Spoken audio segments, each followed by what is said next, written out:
الحمد لله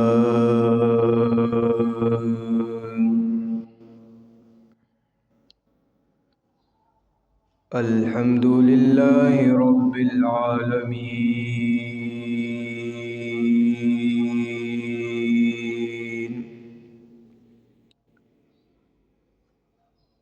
والصلاة والسلام على سيد الأنبياء والمرسلين وعلى آله وأصحابه وأزواجه وعترته أجمعين. أما بعد فأعوذ بالله من الشيطان الرجيم. بسم الله الرحمن الرحيم. قال الله تبارك وتعالى في القرآن المجيد والفرقان الحميد: يا أيها الذين آمنوا كتب عليكم الصيام كما كتب على الذين من قبلكم لعلكم تتقون. صدق الله العظيم وبلغنا رسوله النبي الكريم الأمين الرؤوف الرحيم، ونحن على ذلك لمن الشاهدين والشاكرين، والحمد لله رب العالمين. إن الله وملائكته يصلون على النبي يا أيها الذين آمنوا صلوا عليه وسلموا تسليما.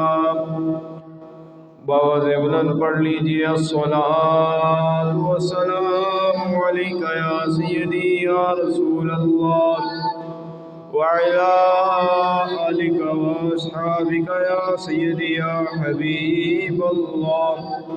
الصلاۃ والسلام علیک یا سیدی یا رسول اللہ وعلی آلک واصحابک یا سیدی یا نبی اللہ. الصلاة والسلام عليك يا سيدي يا رسول الله وعلى آلك وأصحابك يا سيدي يا خاتم النبيين. بندہ پروردگارم امت احمد نبی، دوست دار چار یارم تابع اولاد علی، مذہب حنفیہ دارم ملت حضرت خلیل، خاک پائے غوث اعظم زیر سایہ سب ولی، صدیق عکس حسن کمال محمد است، فاروق ذل جاہ و جلال محمد است، عثمان ضیاء شمع جمال محمد است، حیدر بہار باغ خصال محمد است. گناہگارم سیاہ کارم شفاعت یا رسول اللہ، گناہگارم سیاہ کارم شفاعت یا رسول اللہ. خراب و خستہ و خارم شفاعت یا رسول اللہ، شفاعت یا رسول اللہ، شفاعت یا رسول اللہ. تورا ثانی نشد پیدا نہ در دنیا نہ در عقبہ یا رسول اللہ. تورا ثانی نشد پیدا نہ در دنیا نہ در عقبہ، تو در بے مثل آقا شفاعت یا رسول اللہ، شفاعت یا رسول اللہ، شفاعت یا رسول اللہ۔ کوئی دنیا عطا میں نہیں ہمتا تیرا، کوئی دنیا عطا میں نہیں ہمتا تیرا، او جو حاتم کو میسر یہ نظارہ تیرا، او جو حاتم کو میسر یہ نظارہ تیرا، کہ اٹھے دیکھ کے بخشش میں یہ رتبہ تیرا، وہاں کیا جو دو کرم ہے شاہ بطحاء تیرا، نہیں سنتا بھی نہیں مانگنے والا تیرا، نہیں سنتا ہی نہیں مانگنے والا تیرا، اور کچھ بشر ہونے کے ناطے تجھے خود سا جانے، اور کچھ محض پیامی خدا کا جانے، ان کی اوقات ہی کیا ہے کہ یہ اتنا جانے، فرش والے تیری شوکت کا علو کیا جانے، خسرواں عرش پہ اڑتا ہے پھریڑا تیرا، خسرواں عرش پہ اڑتا ہے پھریڑا تیرا، وہاں کیا جو دو کرم ہے شاہ بطحاء تیرا، جو تصور میں تیرا جلوائے زیبا دیکھے،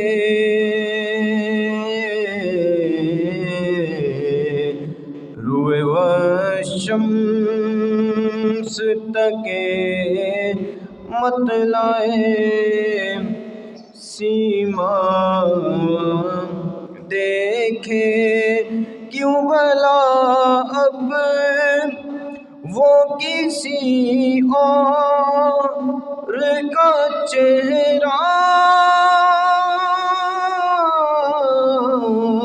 دیکھے، تیرے قدموں میں جو ہے غیر کا منہ کیا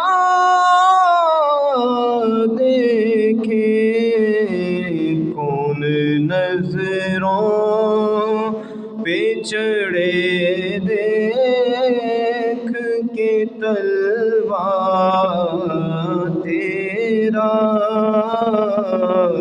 کون نظروں بچھڑے دیکھ کے تلوار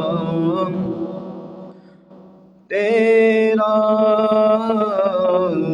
وہ کیا جود و کرم ہے شاہ بطحا تیرا کئی پشتوں سے غلامی کا یہ رشتہ ہے بحال یہی طفلی اور جوانی کے بتائے ماہو سال اب بڑھاپے میں خدا را ہمیں تو دل سے نہ ٹال تیرے ٹکڑوں پہ پلے غیر کی ٹھوکر پہ نہ ڈال جھڑکیاں کھا ایک آنکھ چھوڑ کے صدقہ تیرا جھڑکیاں کھا ایک ہاتھ چھوڑ کے صدقہ تیرا۔ اللہ تبارک و تعالیٰ کی حمد و ثنا اور حضور پر نور شافع یوم النشور صلی اللہ علیہ وسلم کی بارگاہ اقدس میں نذرانہ عقیدت و محبت پیش کرنے کے بعد الحمدللہ ثم الحمدللہ اللہ تبارک و تعالیٰ کا لاکھا کروڑا شکر و احسان ہے کہ اس نے ہمیں صحت و تندرستی والی زندگی عطا فرمائی اور ہمیں یہ دولت بھی بخشی کہ ہم اس کے حضور آج جمعہ کریم پڑھنے کے لیے حاضر ہوں۔ مالک کریم سے یہی دعا ہے کہ اللہ تبارک و تعالی ہم سب کی حاضری کو اپنے بارگاہ میں قبول و منظور فرمائے اور نبی پاک صلی اللہ علیہ وسلم کے راستے پر چلتے ہوئے ہمیں کامل طور پر اپنی عبادت کرنے کی توفیق و وسیع عطا فرمائے۔ سامعین محترم، اللہ تبارک و تعالی نے ہمیں بنایا، اس جہان کو بنایا، مخلوقات کو بنایا، جن و انس کو بنایا، پرند و چرند کو بنایا اور تمام مخلوق کا نظام چلانے کے لیے انبیاء کرام علیہم السلام کی پاک اور بابرکت ذوات کو اقوام میں بھیجا تاکہ انبیاء کرام علیہم السلام کو جو فریضہ عطا کیا گیا ہے اللہ تعالیٰ کی طرف سے وہ ہر نبی اپنی قوم تک پہنچائے اور رب کا جو پیغام ہے اس کو عام کرے۔ انبیاء کرام علیہم السلام آئے، تمام نے اپنا فریضہ انجام دے دیا اور آخر میں حضور سرور کونین حضرت محمد مصطفیٰ جناب احمد مجتبیٰ صلی اللہ علیہ وسلم کی نفیس و پاکیزہ ذات آپ ہمارے ہاں تشریف لائی اور دین اسلام کو فروغ دیا اور اسلام کا پیغام ہر طرف عام ہو گیا۔ رسول کریم صلی اللہ علیہ وسلم نے کسی کے ساتھ کبھی بھی کسی کے ساتھ حق تلفی نہیں کی۔ رسول اللہ صلی اللہ علیہ وسلم جو دین لے کر آئے وہ دین حق تلفی نہیں کرتا، بلکہ وہ دین تو نصیحت کا نام ہے، بلائی کا نام ہے، خیر خواہی کا نام ہے۔ تو رسول کریم صلی اللہ علیہ وسلم یہاں تک کہ آپ نے جانوروں کے بھی حقوق ارشاد فرمائے۔ جب عید قربان آتی ہے تو ہم قربانی کرتے ہیں، تو یہاں تک ہمارا دین اتنا حساس ہے، اتنا نازک دین ہے ہمارا، کہ یہاں تک حق عطا فرمایا کہ کسی جانور کو کسی کے سامنے ذبح نہ کرو۔ اس کی وجہ کیا ہے؟ اس وجہ سے کہ تم اس کو دو موتیں دو گے، ایک تو اس کو آنی ہی آنی ہے جب ذبح کرنا ہے، اس کی موت آنی ہی آنی ہے، لیکن دوسرا تم اس کے سامنے کسی کو ذبح کرو گے تو اس کا دل زیادہ دکھے گا۔ تو اسلام اور بانی اسلام انہوں نے تمام مسلمانوں کو بھی حقوق دیے، غیر مسلموں کو بھی حقوق دیے، اقلیتوں کو بھی حقوق دیے، اور عورتوں کو بھی حقوق دیے، عورتوں کو بھی حقوق دیے۔ جو عورت کا حق بنتا ہے وہ اس کو مل گیا، کیونکہ اسلام جس نے بھی نبی پاک صلی اللہ علیہ وسلم کا کلمہ پڑھ لیا اب وہ اسلام کا پابند ہو گیا، اس کے بنا کوئی چارہ نہیں ہے۔ جو لوگ کہتے ہیں اور جو یہ اعمال کرتے ہیں کہ ہمیں اسلام نہیں چاہیے، ہم اپنی مرضی سے جو ہے وہ زندگی بسر کرنا چاہتے ہیں، تو انشاءاللہ العزیز وہ کل بروز محشر جو ہے یہ اپنی مرضی سے جہنم میں بھی جائیں گے، اپنی مرضی سے جہنم میں بھی جائیں گے، کیونکہ جو رسول کریم صلی اللہ علیہ وسلم کا رستہ ہے وہی راہ مستقیم ہے۔ اگر بندہ اس کو چھوڑ دے گا تو اس کا ٹھکانہ جہنم ہوگا، اس کا ٹھکانہ جہنم ہوگا، وہ جنت میں ہرگز نہیں جائے گا۔ سامعین محترم، چند دن رہ گئے ہیں، رمضان المبارک کا ببرکت مہینہ شروع ہونے والا ہے۔ خدا تعالیٰ کی توفیق یہ ہے کہ اللہ تعالیٰ نے ہمیں اس سال ہماری زندگی بھی ہمیں بخشی اور یہ لمحات بھی ہمیں دکھا دیے۔ رمضان المبارک یہ اللہ تعالیٰ کا وہ مہینہ ہے کہ جس کا نام خود خدا نے قرآن مجید میں لیا۔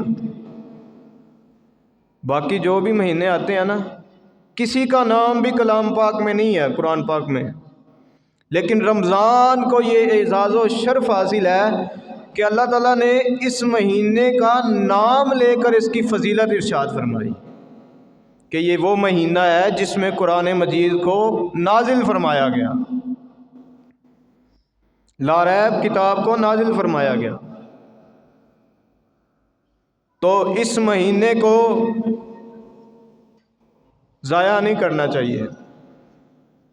اپنی مصروفیات جو ہے، صحابہ کرام رضوان اللہ تعالی علیہم اجمعین، آپ کا معمول یہ ہوتا تھا، حالانکہ کاروباری لوگ صحابہ بھی تھے، نبی پاک بھی کاروباری لوگ تھے، لیکن آپ کا یہ معمول ہوتا تھا کہ شعبان المعظم جب آتا نا، اپنے سارے کے سارے کام شعبان میں کر لیتے، اتنا راشن بھی اکٹھا کر لیتے، مطلب اتنے پیسے بھی اکٹھے کر لیتے کہ رمضان کا مہینہ گزر ہو جائے۔ تو یہ ایک امت کو تعلیم تھی کہ رمضان میں جو کام آپ نے لگاؤ کے ساتھ کرنا ہے وہ رب کی عبادت ہے، رب کی عبادت ہے۔ یہ رسول کریم صلی اللہ علیہ وسلم کے رستے پر چلنے والے اصحاب کی یہ تعلیم تھی کہ رمضان سے پہلے پہلے اپنے کاموں کو، اپنی مصروفیات کو آپ نمٹا لیں، اور جب رمضان کا مہینہ آ جائے تو آپ خالصتاً رب کی عبادت کریں۔ یہی پیغام ہے رسول کریم صلی اللہ علیہ وسلم کا۔ اللہ تعالیٰ نے قرآن مجید میں ارشاد فرمایا، یا ایھا الذین آمنوا کتب علیکم الصیام کما کتب علی الذین من قبلکم لعلکم تتقون۔ کہ ایمان والو ہم نے تم پر روزوں کو فرض کر دیا۔ کیسا فرض کیا؟ ایسا فرض کیا جیسے پہلی امتوں کو پر روزے فرض تھے۔ اور یہ فرض کیوں کیے؟ اس وجہ سے فرض کیے کہ تاکہ تم پرہیزگار بن جاؤ، اللہ تعالیٰ سے ڈرنے والے بندے بن جاؤ۔ تو یہ روزے فرض کرنے کا اصل مقصد ہے کہ انسان کی روح بھی پاک ہو جائے اور انسان کا بدن بھی پاک ہو جائے۔ اور سامعین محترم، یہ آپ نے دیکھا ہوگا، میرا بھی مشاہدہ آپ کا بھی ہوگا، کہ جو بندہ بیمار ہوتا ہے نا، وہ اگر روزہ رکھ لوے تو وہ ٹھیک ہو جاتا ہے، وہ تندرست ہو جاتا ہے۔ اگر ڈاکٹروں کے پاس جائیں تو وہ یہ بھی کہتے ہیں کہ اپنی صحت کے مطابق کھائیں، اتنا زیادہ کھانا نہ کھائیں۔ تو روزہ جو ہوتا ہے یہ روح کی غذا ہوتی ہے، روح کی غذا ہوتی ہے۔ ایک بندہ ہے جو روزہ نہیں رکھتا، ایک بندہ ہے جو روزہ رکھتا ہے، تو ہم نے یہ دیکھا ہے کہ روزہ رکھنے والا زیادہ طاقتور ہے، حالانکہ اس نے سارا دن بھوکا رہنا ہے، کھانا نہیں کھانا، اس نے پینا نہیں کوئی چیز، سارا دن اپنا بھوک میں گزارنا ہے۔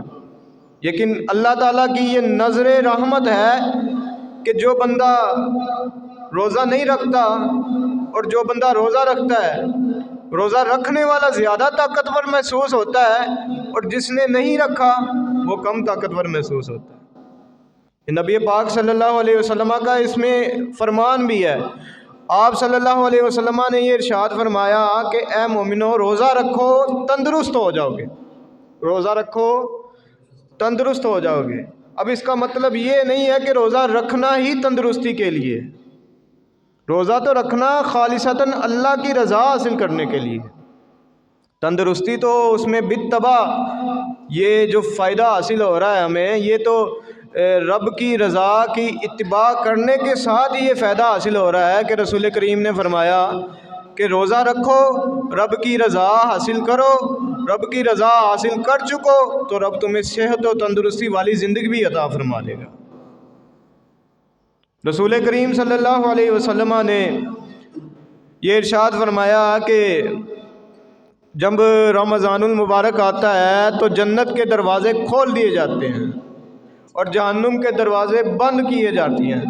اور رسول کریم صلی اللہ علیہ وسلم نے اپنے صحابہ کو ارشاد فرمایا، اے صحابہ مبارک ہو، اے صحابہ مبارک ہو، بابرکت اور عظمت اور رفتوں والا مہینہ آ گیا ہے۔ رمضان المبارک تو یہ ایسا مہینہ ہے کہ اس کی مبارکباد دینی چاہیے، اور یہ سنت رسول صلی اللہ علیہ وسلم ہے۔ تو یہ اتنا بابرکت مہینہ ہے کہ اس میں رحمت کے دروازے بھی کھل جاتے ہیں، آسمان کے دروازے بھی کھل جاتے ہیں، اور اس کے علاوہ جنت کے دروازے بھی کھل جاتے ہیں، جہنم جو ہے اس کو بند کر دیا جاتا ہے۔ اور جو شیطان ہوتے ہیں، رسول اللہ نے یہ بھی فرمایا، شیطان جو ہے ان کو بھی جکڑ لیا جاتا ہے، تاکہ میرا جو بندہ ہے، رب فرماتا ہے میرا جو بندہ ہے وہ میری عبادت کا لطف حاصل کر لے، میری عبادت کی چاشنی حاصل کر لے۔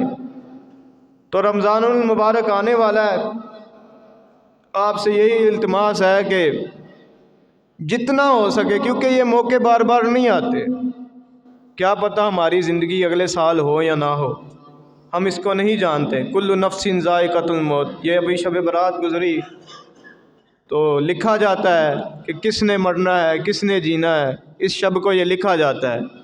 تو کیا پتہ کہ یہ ہمارا آخری رمضان ہو، آپ ادھر نہ ہو یا نہ میں نہ ہو، زندگی کا کیا پتہ۔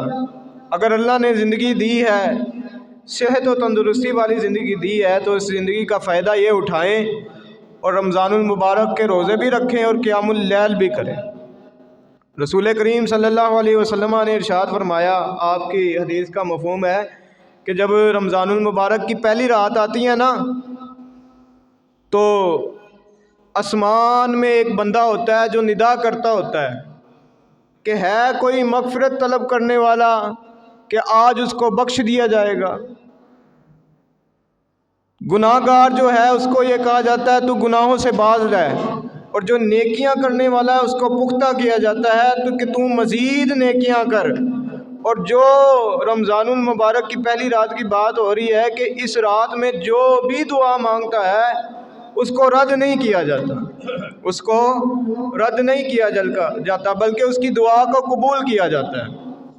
اور اللہ تبارک و تعالیٰ رسول کریم صلی اللہ علیہ وسلم کے ارشاد کا مفہوم یہ بھی ہے کہ اللہ تبارک و تعالیٰ رمضان المبارک کی پہلی رات ہی تمام مسلمانوں کو بخش دیتا ہے، تمام مسلمانوں کو بخش دیتا ہے۔ آگے اب پہلی رات جو ہے اس میں ہی بخشش کے یہ لمحات ہیں، یہ پرسوز جو بخشش مل رہی ہے، تو آگے جو پورا مہینہ ہے اس کا کیا عالم ہو، یہ آپ اندازہ لگائیں۔ ایک روایت میں آتا ہے رسول کریم صلی اللہ علیہ وسلم نے ارشاد فرمایا کہ اللہ تبارک و تعالی رمضان المبارک کی ہر شب افطار کے وقت جو ہے 60,000 جہنمیوں کو جنت میں داخل کرتا ہے۔ اتنے 60,000 جہنمی افطار کا جب وقت ہوتا ہے، اور جہنمی بھی کیسے؟ وہ لوگ جو جہنم میں چلے گئے ہیں، جو چلے جائیں گے، ان کو جن پر جہنم واجب ہوگی کہ لکھا گیا کہ انہوں نے جب بروز محشر آنا ہے ان کو جہنم میں داخل کرنا ہے، یہ لکھ دیا گیا، یہ بات اٹل ہو گئی، واجب ہو گیا ان پر عذاب۔ لیکن رمضان المبارک کی آمد کا یہ صدقہ ہے کہ اللہ تبارک و تعالی جو ہے عرش الہی جو ہے اور جو جہنم ہے اس کو حکم دیتا ہے کہ 60,000 بندے تو نے روزانہ نکالنے ہیں اور جنت میں داخل کرنے ہیں۔ اور ایک روایت میں آتا ہے رسول کریم صلی اللہ علیہ وسلم کے ارشاد کا مفہوم ہے کہ روزانہ اللہ تبارک و تعالیٰ 10 لاکھ بندوں کو جہنم سے نکال کر جنت میں داخل کر دیتا ہے۔